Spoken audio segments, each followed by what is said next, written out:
Hello everyone, welcome. So I've been looking at this cute little crystal ball painting of ours, and I thought I would create a little bit of a bonus video for you guys because this paper is so vast and so big, and it feels like my crystal balls is floating in mid-air. So I want to just give it a little bit of a better background. So I thought I would give it a bit of a background. So I'm going to add a little bit of a surface in the background. And I'm going to do it sort of in a vignette style, meaning that I'm not going to worry about taping the background or painting all the way to the sides. I'm just going to add a little bit of a starry moonlit kind of night to sort of just indicate where our light source is. And now that I'm sitting here, I'm just erasing all of the unnecessary pencil marks. So that looks a little bit better already. Right. Okay. So let's make this a little bit more interesting. Let me just get all of the eraser filaments out of the way so that they don't influence my wash. So again, I'm going to just play with some color here in the background. So I think we must mix a nice blue. So I'm just going to activate my watercolor paints, get them ready, and let's decide where the light source is. Now we did say that it's coming from the top left, so I think I'm going to put a crescent moon, if I can get it drawn. Sure, that crescent moon looks really, really cartoonish.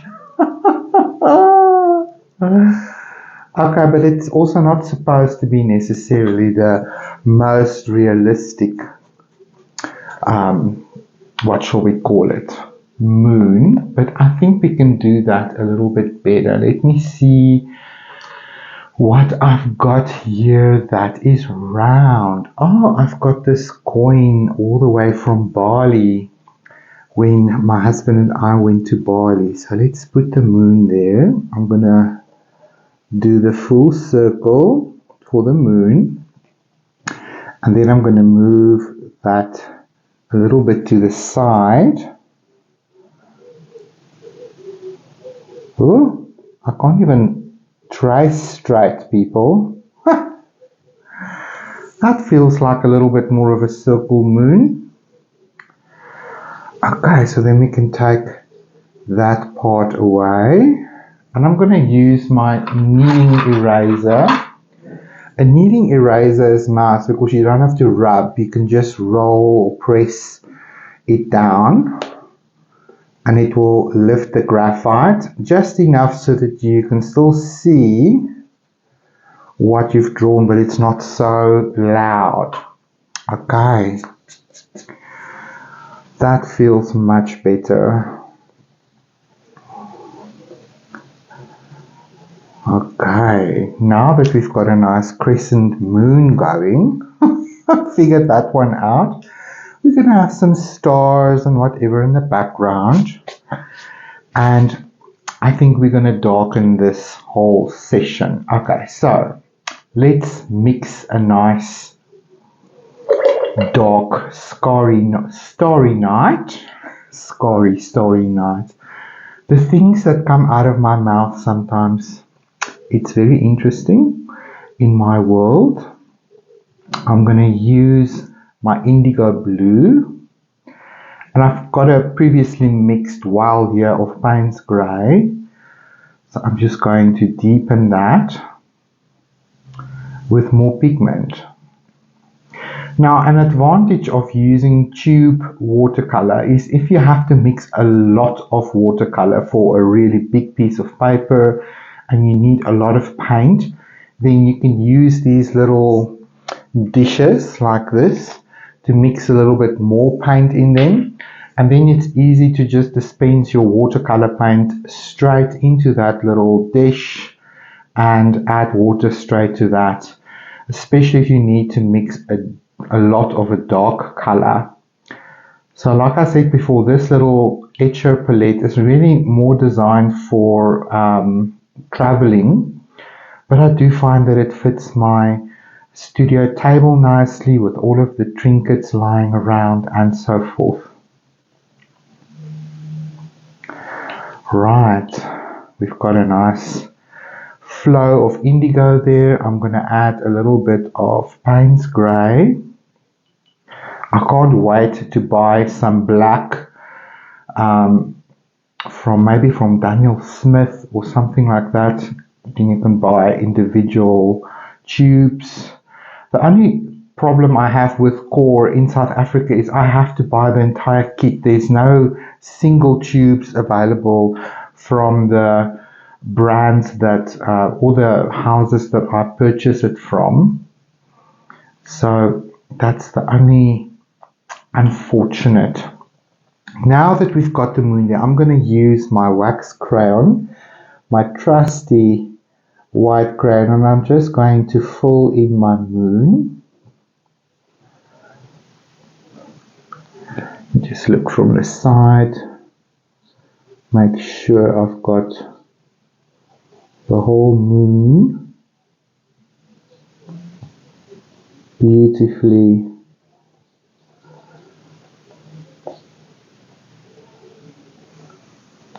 carved out, and I'm just going to do some dabs of my crayon. Maybe it will make some marks for some stars. We'll see if we need to add more. Now I'm going to use my big mop. This is my mop quill. Isn't it pretty? It's so big that I can almost rarely use it, but I did want a big mop brush like this to just, have one for when I want to do bigger washes in the background. So this can carry a lot of water, and I'm going to just do a nice vignette wash with a wet into wet technique. Isn't it our favorite at this stage of the journey? A wet into wet is just so nice. I'm gonna go all the way to the line and very neatly wet the paper around the crystal ball. You can go slow, you don't have to go fast. Beautiful. And it's okay to leave a little bit of a shape or space between your wetting and the focus point, our little crystal balls, because we can always take the wash closer when we actually add the paint.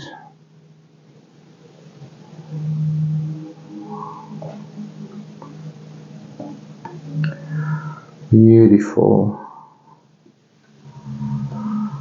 We're going to give the paper a moment to soften and receive the water.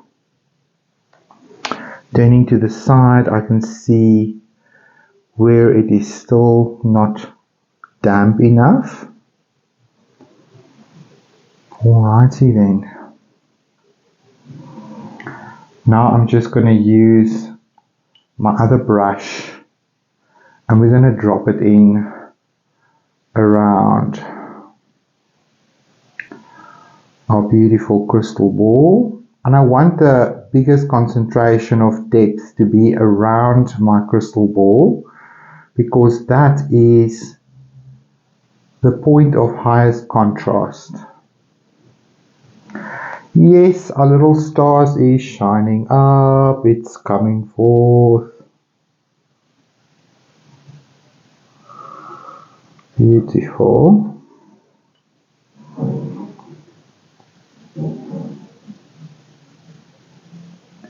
Keeping it very simple, very playful, very magical.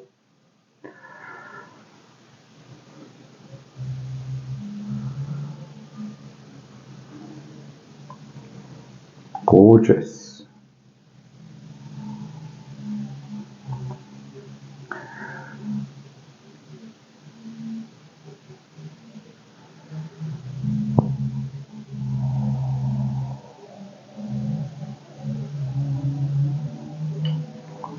Right, let's drop in a little bit more, especially around the moon.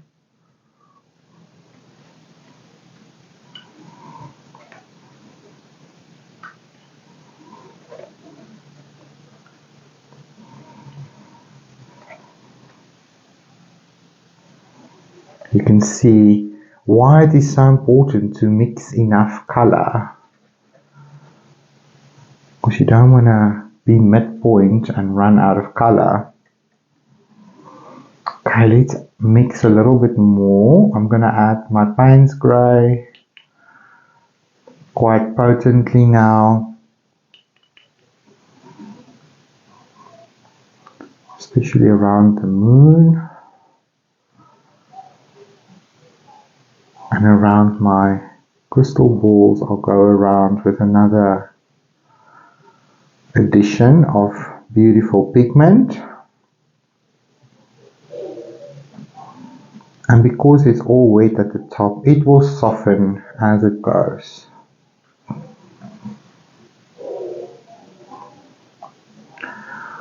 Gorgeous. I'm just going to use my tissue and I'm just going to lift up unnecessary paint there in my moon.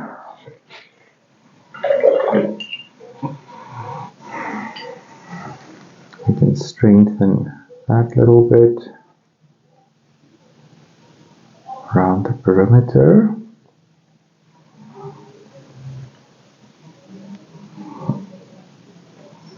Gorgeous.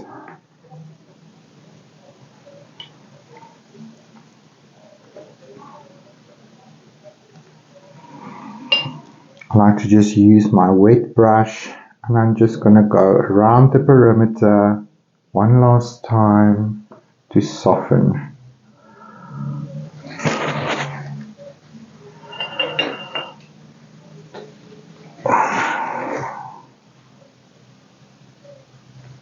Awesome! Okay, while that is settling, let's mix a color for our table. Maybe something different. A magical table. What shall we use? I think I'm going to use these browns.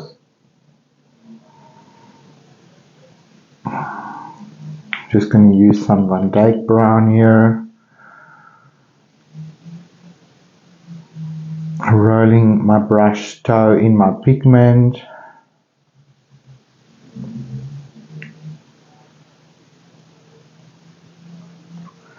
Isn't it amazing now how much more contrast we have on this page? It just brings the crystal balls forward. The source of our light is up there. It's casting beautifully on our crystal balls. Okay, let me add a bit more water here. I need to darken it, so I'm going to use some ultramarine blue. Give this brown a little bit of a kick.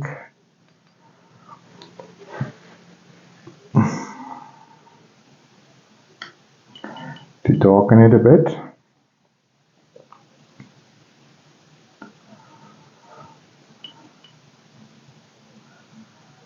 I'm going to use a little bit of my quinacridone gold deep, because it's just a little bit more giving to me.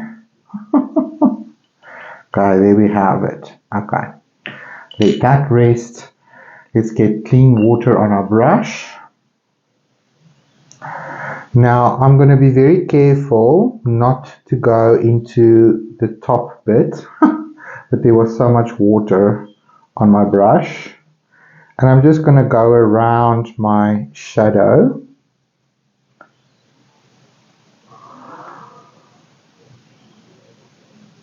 Technically, I should have waited for the top wash to dry, but it's okay. We're just playing, we're learning, we're experimenting, and we're trying something.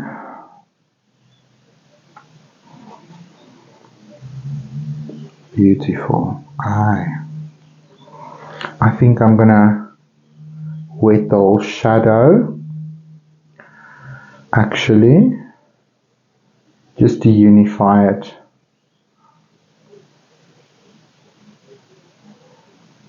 Here we go. It's okay if it touches the top.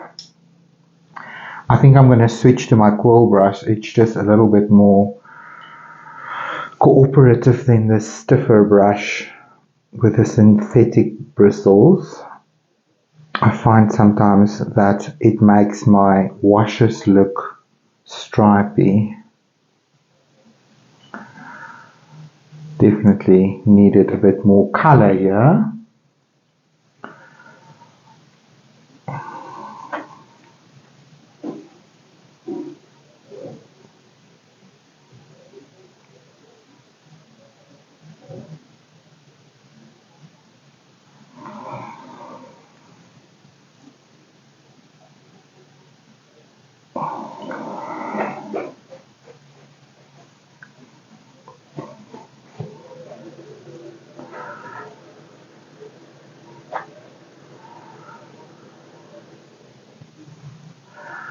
I think that grounds it nicely.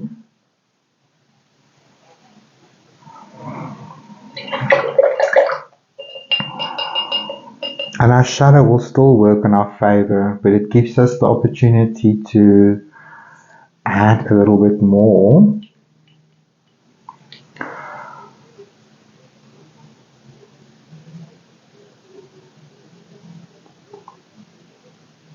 Especially some depth right under the stand.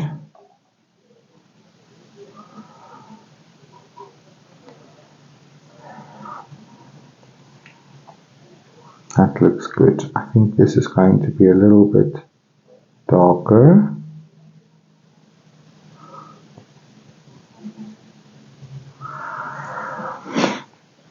Let me soften that.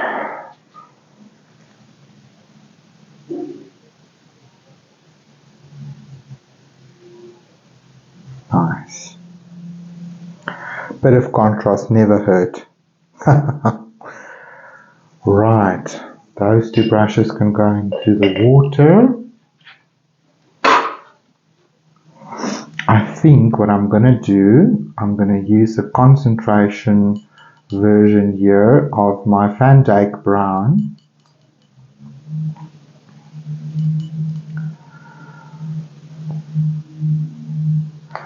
So I haven't diluted it with water. I'm just going to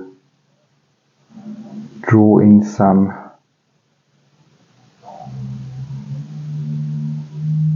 wood grain or whatever you call this. Yeah, let's call it wood grain. The wash is still very wet, so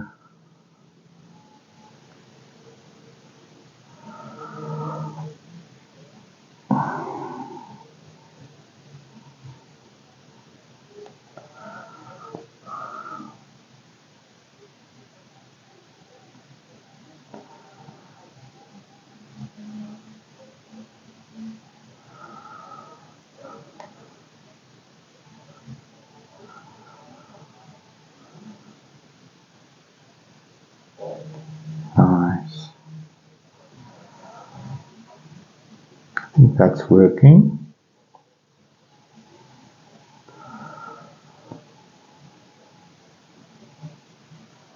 As the paper is drying, the paint is going to flow less and less, and I'm using higher concentrations of pigment. There we go.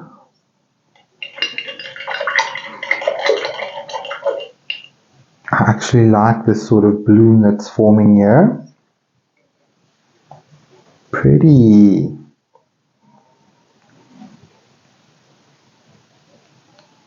Okay, just tighten that a little bit. Give it a bit of a shadow. It might have been the wrong thing to do because the paper is not dry and I'm adding water to it. I'm just going to stop fiddling there. Awesome! I love it! I love it! Yeah, stop fiddling, Gideon. Okay. So when this is dry, you can also use oil pastel to just bring in a little bit more stars, or you can just use a correction pen. That's also one way to get that ball going. I'm just going to activate it here on the side.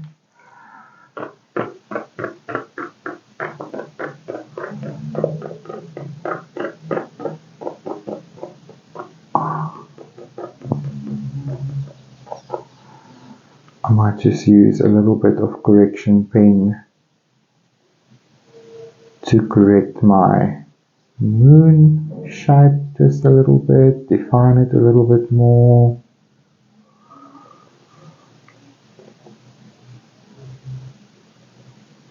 Cool.